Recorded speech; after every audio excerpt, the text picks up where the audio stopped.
જય માતાજી મિત્રો, આપ સૌનું હાર્દિક સ્વાગત છે આપણી ચેનલ મંત્રોની દુનિયા કલયુગમાં. મિત્રો, આજે એક સરસ મજાની વાત લઈને આવ્યો છું કે ઘણીવાર આપણે સૌ વિચારતા હશું કે આપણે જ્યારે કોઈ પણ દેવને ન્યાય માટે મોકલતા હોઈએ છીએ અથવા તો આપણા ઉપર કોઈ તકલીફ આવે તો આપણે દેવને કહેતા હોઈએ છીએ કે આનું સાચું ખોટું તું કરજે. તો આવા સમયે દેવને આપણે કહીએ છીએ, પણ તે છતાં એનો સમય થતો હોય છે મિત્રો. ઘણીવાર 1 વર્ષ, 2 વર્ષ, 5 વર્ષ, 10 વર્ષ, 20 વર્ષ, ઘણીવાર તો 100 વર્ષ વીતી જતા હોય છે, છતાં પણ એનું કંઈ રિઝલ્ટ આવતું નથી હોતું. તો આવું કેમ બનતું હોય છે? કયા કારણે આટલો સમય લાગતો હોય છે? આ એક ખૂબ જ મહત્વની વાત બનતી હોય છે મિત્રો. અત્યારે સૌ કોઈને એવું હશે કે પાવરફુલ દેવ હોય તો કામ થાય. સૌ કોઈના મનમાં એવો વિચાર આવતો હશે કે મારે એવું જોઈએ છે કે ભાઈ આજે કીધું કાલે થઈ જાય. આવો પ્રશ્ન થતો હોય છે મિત્રો. તો આવું કેમ? તો સૌથી પહેલાં આપણે સમજીએ તો મિત્રો, જ્યારે પણ તમે કોઈ પણ દેવ આગળ જ્યારે ન્યાયની વાત કરતા હોય એ સમય દરમિયાન દેવ આપણી વાત સાંભળે છે. એના પછી સાચું શું અને ખોટું શું એ સમજે છે. અને એના પછી સામેની વ્યક્તિ જે હોય છે, જેના જોડેથી આપણે ન્યાય લેવાનો હોય છે, ત્યાં જતું હોય છે.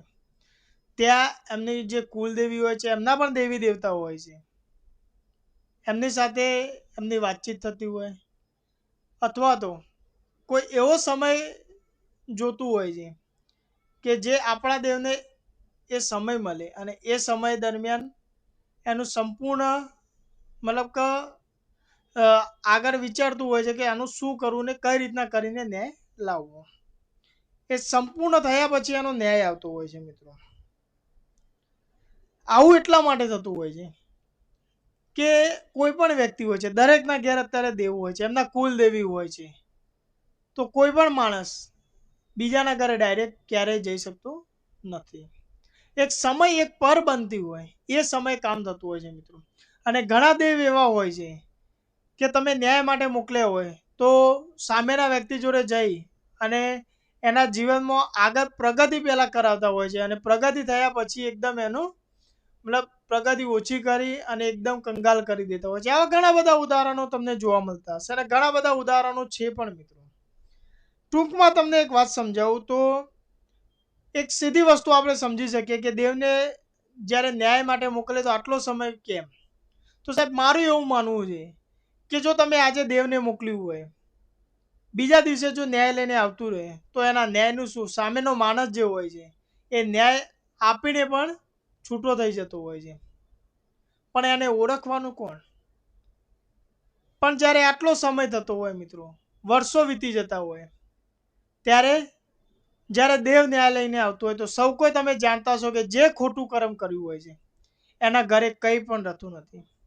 એની પરિસ્થિતિ એટલી વિકટ અને એટલી ખરાબ થયેલી હોય છે કે એ ન્યાય આપવાની પણ હાલતમાં નથી રહેતો મિત્રો. ત્યારે એને ખબર પડે કે એને ભૂલ શું કરી છે, એના આત્માથી એને પસ્તાવો થતો હોય છે, ત્યારે દેવ ન્યાય લાવતું હોય છે મિત્રો.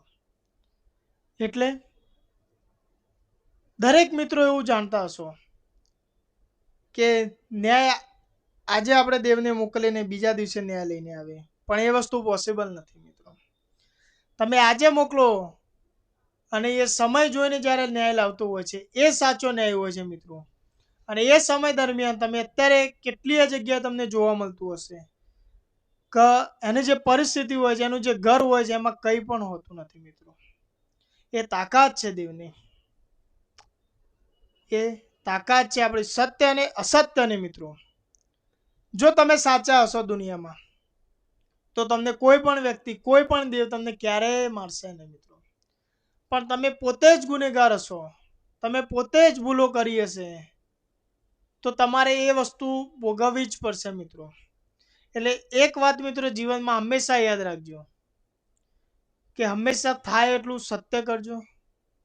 અસત્ય કે અધર્મ, દુષ્કર્મના કાર્ય ક્યારેય ના કરતા મિત્રો. દેવ છે તો એ ન્યાય માટે છે મિત્રો, કોઈનું ખરાબ કરવા માટે નથી. અને હંમેશા જ્યારે તમે દેવને મોકલો તો સત્ય અને ન્યાય માટે મિત્રો એને કહેવું. ક્યારેય ગુસ્સાથી કે રુદ્ર થઈને ક્યારેય કોઈ પણ વચન એને કહેવું નહીં મિત્રો. કેમ કે એ માં છે અને એ સત્યનો સાથ આપે છે.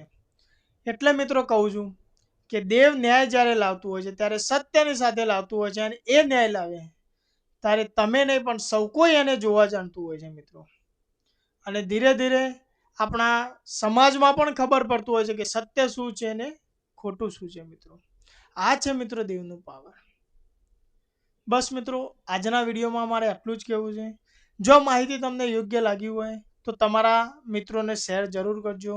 વિડીયોને લાઈક ના કર્યો તો લાઈક કરજો, અને આપણી ચેનલને સબસ્ક્રાઈબ જરૂરથી કરજો મિત્રો. જય માતાજી, હર હર મહાદેવ, જય કાલભૈરવ.